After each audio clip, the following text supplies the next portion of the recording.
Hello and welcome to my final blog. I will be talking about representation in the media and the negative impact and also the positive impact. Firstly, starting off with the hypodermic syringe, also known as the hypodermic needle theory, which in simple terms means how films, video games, and music we watch and play and listen to affect our behavior and attitudes. There are two schools of thought of the issues of whether media has an impact on the audience.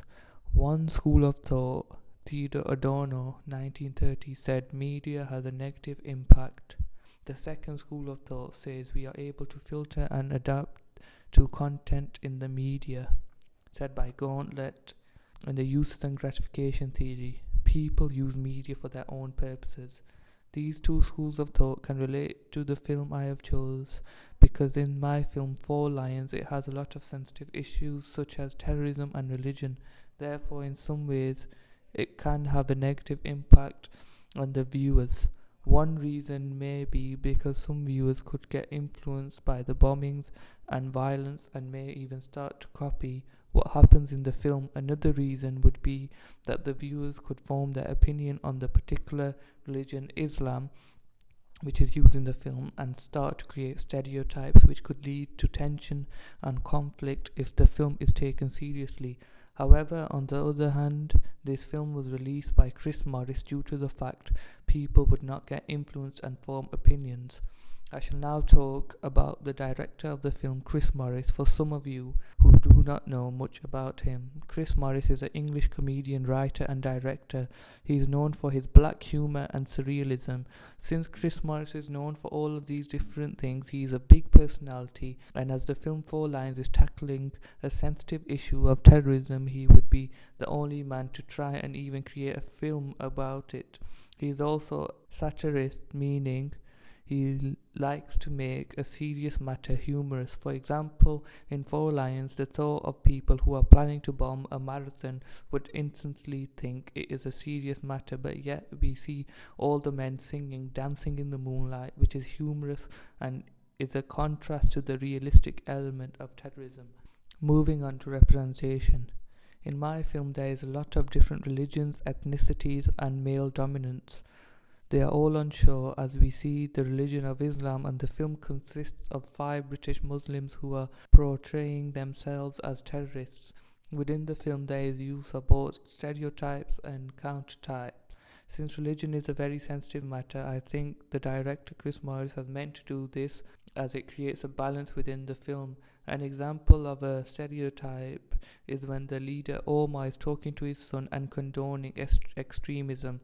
This can be seen as a stereotype because it is showing that he is manipulating his son and condoning violence. This scene created a lot of distress within reviews. Also, the costumes worn by the character Barry show traditional Muslim clothing. This may also be seen as a stereotype. An example of a counter stereotype is the way the character Barry dies. He dies as he gets a peanut stuck in his throat, and a man offers to help. Not realizing he has a bomb, he squeezes him and they both get blown up together. Although it is a serious matter, it shows how reckless they were without any planning. Another counter stereotype is of the character Waj. It shows how easily led he is, and as he listens only to the views of Omar, and how unintelligent he is. We see in the final scene before Waj blows himself up, he runs into a takeaway and is confused, and he takes a picture to tell whether he is confused or not. This is the comical side of a serious matter, but it is a counter stereotype because he can't be taken seriously. All of these stereotypes can link with the theory of Alvarado 1987, the ethnicity theory, and the 4 key themes in the racial representation, as they are seen as exotic, dangerous, humorous, and pitied. All 4 of these link in with Four Lions.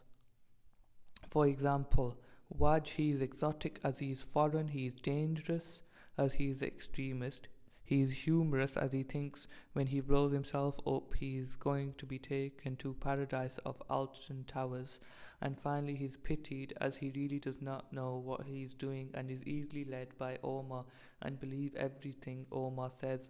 One particular gender stereotype we could pick up on in this film is that the men are violent and women are passive. For example, in the film we see only one main female character, Sapphire, and she is married to one of the leader of the group, Omar. We see in one particular scene that she is shown as passive as Omar tells her his plan to blow up people, and he even goes further to tell stories to his son, which some viewers may find disturbing. Therefore, she is passive as she allows him to tell their child stories about terrorism and also talk about what he's going to do without any response. She does not think to report him, and she is shown as a weak female with a dominant husband.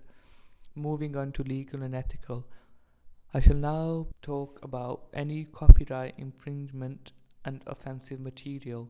There is only one main legal issue, and that would be the song used in Four Lions whilst all the men are in the van and Buddy is driving. It is called Dancing in the Moonlight by Top Loader. This song was originally released in 2000. This song has been used for a comical effect as four Asian men singing in a van at the top of their voices. Also, the use of this song shows that they may be targeting the older audience above 18, as the song is quite old for the younger audience.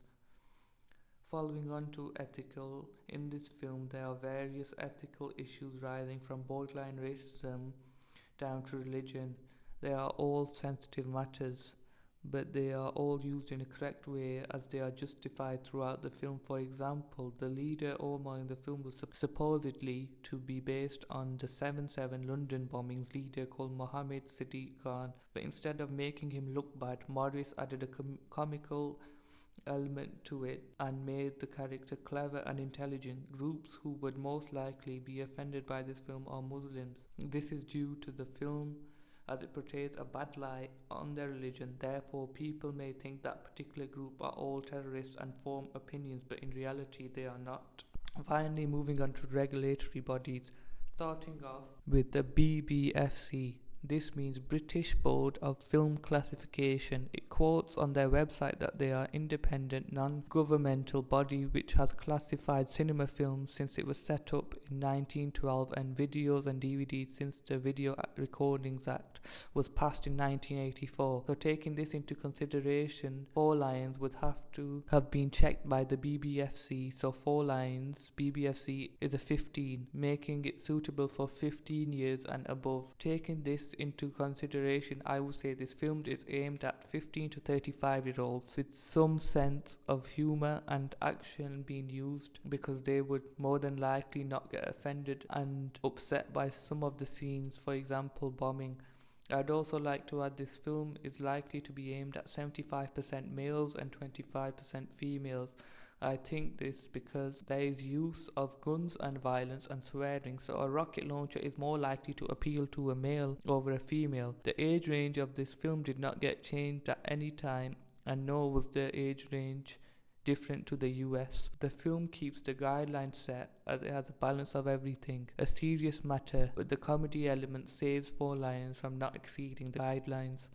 Another organisation we need to know about is the ASA. It is said to be the Advertising Standards Authority in the UK, independent regulator of advertising across all media. Therefore, Four Lions would have to have passed the ASA's guidelines. There are many codes that have been used to keep the media in check. So for Four Lions, the poster which has a crow on and sticks to the guidelines set as it does not give too much away of the film and it is not misleading. Thank you for listening.